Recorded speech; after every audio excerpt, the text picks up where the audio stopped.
Hello, my friends. I hope you all been well. I've taken some time off recently, so that's why I haven't posted in a couple weeks. But I do have some reading vlogs coming up for you. So as a new booktuber, I am participating in the Reading Rush for the first time. The Reading Rush, or I think it was Booktubeathon, is organized by Raylene and Ariel Bissett. And Ariel is one of my favorite booktubers. She's also Canadian. And honestly, I am just looking forward to an excuse to read a lot more this week. I know I have a lot of work to do with academic papers, scientific papers, but I love reading. I need to read.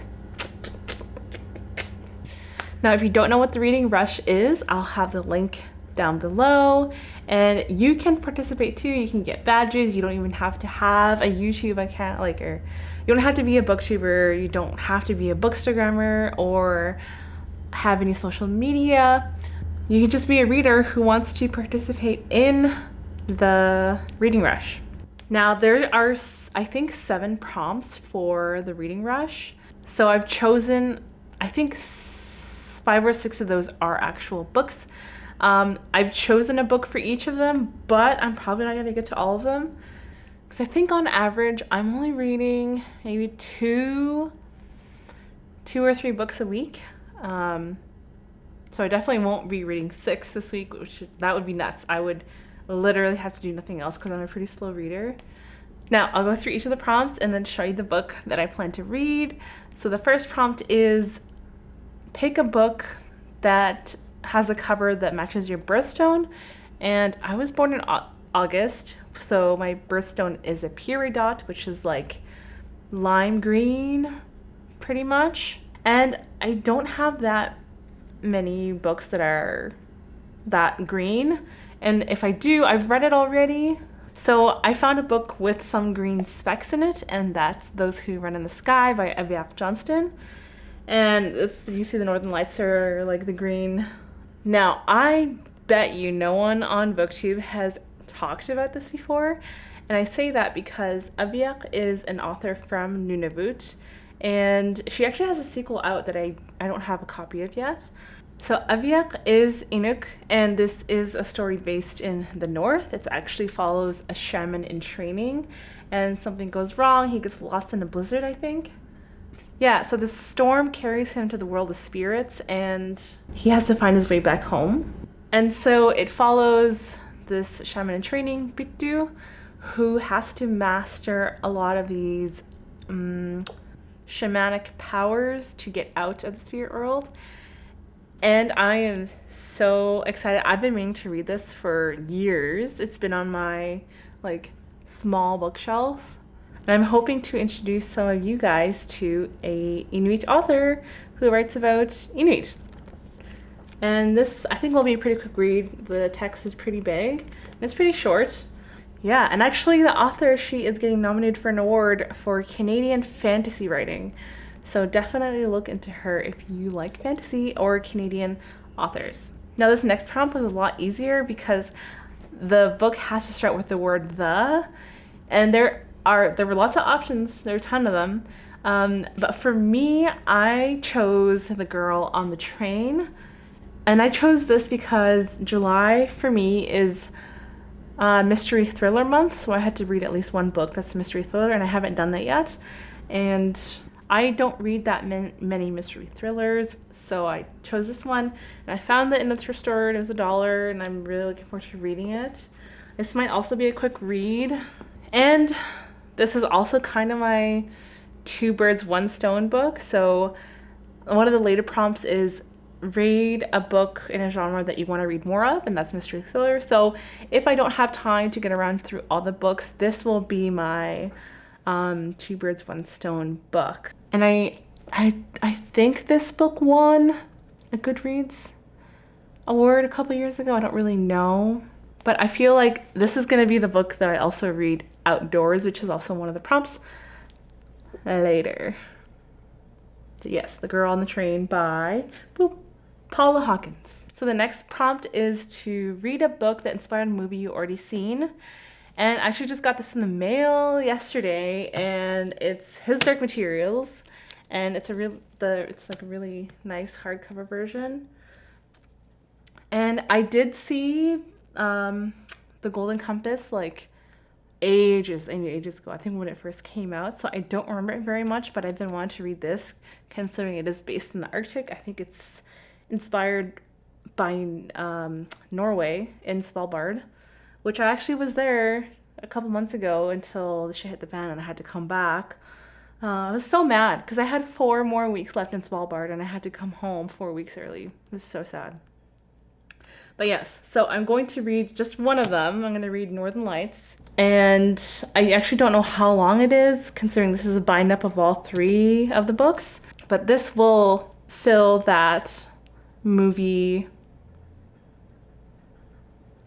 prompt. I think it might be a little bit hard to stop at the first book because I'm going to be like, oh, I want to keep reading because like it's all in one spot, you know? But I like it. I like this cover. It's pretty. And of course, books based in the Arctic. I love books about the Arctic. So excited. So the next prompt is read the first book you touch.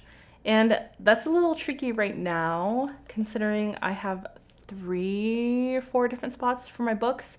So instead, I asked my fiance to just choose a random book that I haven't read yet. And I told him it's for a reading rush, and he's like, oh, okay. And he was really nice, and he chose a smaller book. And that's Two Against the North by Farley Mowat. And this is also based in the Arctic. And it follows 2 Inuit boys who get lost in a blizzard as well. And what happened? Yeah, it talks about their survival and how they come across obstacles and get through them. And like I mentioned in my last video, which was a book haul, I picked this up in the thrift store for like $1. And Farley Mowat is a famous Canadian author who writes a lot about the North. And I am dying in this heat in the prairies. It's like stupidly hot, and I just want to read something about the North with snow and hopefully cool off because it's too damn hot. And this one will be, I think, a quick read too. But I am so looking forward to this. It says here the original title is Lost in the Barrens. So yeah. Let's see how accurate this is. So the 5th prompt is to read a book completely outside of your house. And earlier I did say I think that might be The Girl on the Train, but now that I think about it, I don't know if this is usual for the prairies, but it's been thunderstorming nearly every day on and off. So I might have to pick a shorter book to read completely outside, and I think that might be this one, Two Against the North. And I am lucky I have a balcony, and on the balcony I have a hammock. And I love reading in that hammock. I try to read in it maybe like an hour a day. And I think that will be this one I'll be reading completely outside. So I'll reserve this for reading outside, on my balcony, on my hammock, having a good time. Maybe with a sangria. Probably with a sangria. Yeah, it's summer, man. So the 6th prompt is read a book in a genre that you want to read more of. And I did mention that I think that would be The Girl on the Train, 2 Birds, 1 Stone. But if I'm doing really well for some reason, which I doubt, that would be The Woman in the Window. And I also picked this up in my last book haul. And like I said, I want to read more mystery thriller. This is a mystery thriller. I read like the first 2 pages. That's why this is here, before I realized I had a book on Libby that was going to expire soon. So I blasted through that. And then I didn't get a chance to go back to this yet. But this will be my maybe number 6 book. We'll see. I really doubt I'm going to read that fast. But it's there, if I do for some reason. The same goes for the 7th book. So I highly doubt I'm going to get to this book. And the prompt is read a book that is based on a different continent than you are. And for that, I chose Wuthering Heights by Emily Bronte. And this is actually, I got this on a Bookishly book subscription where it was, what was it called?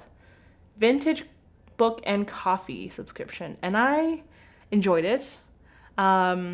Shipping was super long, unfortunately, because of COVID, which is understandable. And because of the times, they couldn't get access to vintage books, so they just sent me a classic, and this was one of them. And they actually put their own little cover on it, as you can see. So I guess that's something. Not a vintage book, but that's okay. So this would be the number 7 prompt, but like I said, I have real doubts I'm gonna get to this one. Yeah. Holy shit, it's hot. I'm not made for this. I've said this like the last few videos. I'm not made for heat over 20 degrees. But there you have it. That's my Reading Rush TBR 2020. And I am so stoked to just read for a week. And actually, I just remembered I didn't tell you when it was. It starts July 20th to 26th. So if you want to participate, you can. You have time to ponder your books, because that's honestly the hardest part of book loving, is choosing what books you want to read next. It's also the most fun part. But I am sorry I didn't put out a video in 2 weeks. There was some stuff I had to attend to, and I'll be putting out more consistent videos, and I might even do some reading vlogs during the reading rush, because there are prompts for booktubers specifically. I'm not sure which book I'd want to do a vlog on. Let me know if there's one that you're particularly stoked about, but I think it might be, I don't know, maybe Those Who Run in the Sky? Maybe. We'll see. Thanks for watching. Give this video a thumbs up if you think I'm doing a good job, and I'll see you soon, I promise. Sooner than 2 weeks anyways. That's all I can promise. So, hope to see you guys on the Reading Rush, and have a good week. And stay cool, because it's flippin' hot. Bye.